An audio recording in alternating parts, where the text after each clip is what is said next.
Dateline Washington, Tuesday, 6 May. In a piece of very welcome news that arrives many decades overdue, Defense Secretary Pete Hegseth announced this week his intention to get rid of 20% of the 4-star generals in the armed forces, which this reporter would submit is just a pretty good start. And why is it just a good start? Well, because up until the end of the Second World War, it was commonly understood and disputed by not really anyone that 4-star general ranks only need to exist in wartime and only need to be held by men who are commanding armies in the field. So up until the end of the Second War, or more precisely, up until the passage of the National Security Act of 1947, the highest rank you could theoretically hold in the peacetime U.S. Armed Forces was a 3-star, a lieutenant general, or a vice admiral. And as a practical matter, there were vanishingly few of those. If you spent your whole career in the peacetime Army or Navy, a 2-star rank was as high as you could reasonably hope to ascend. How many 4-star generals and admirals did we have at the end of the Second World War? We had 8. And additionally, we created a 5-star rank to which we elevated a further 9 men, which was only a function of the fact that we were running combined operations with the forces of the British Empire, so we needed a rank that was equivalent to Field Marshal so that we didn't have American commanders who were outranked by their British subordinates. The point being, we won the biggest war in world history with the biggest operational military force in world history with a grand total of 17 men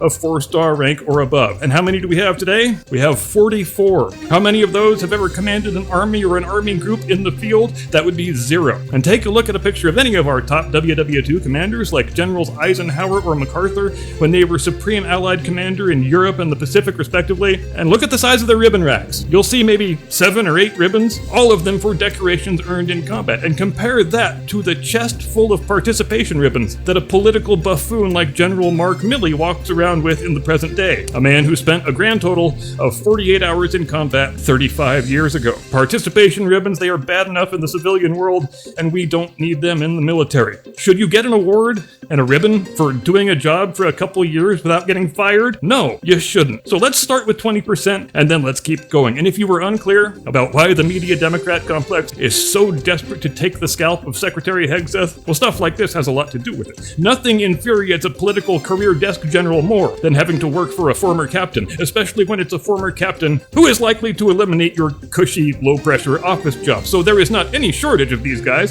who are willing to engage in anonymous smears against the new SecDef in the hopes that they can help force his ouster and thus save their fake jobs. It's a tale as old as time, really. Massive expansions of the administrative state and the managerial class isn't just something that happens in the civilian world, but there is just as urgent a need to put a stop to it once and for all.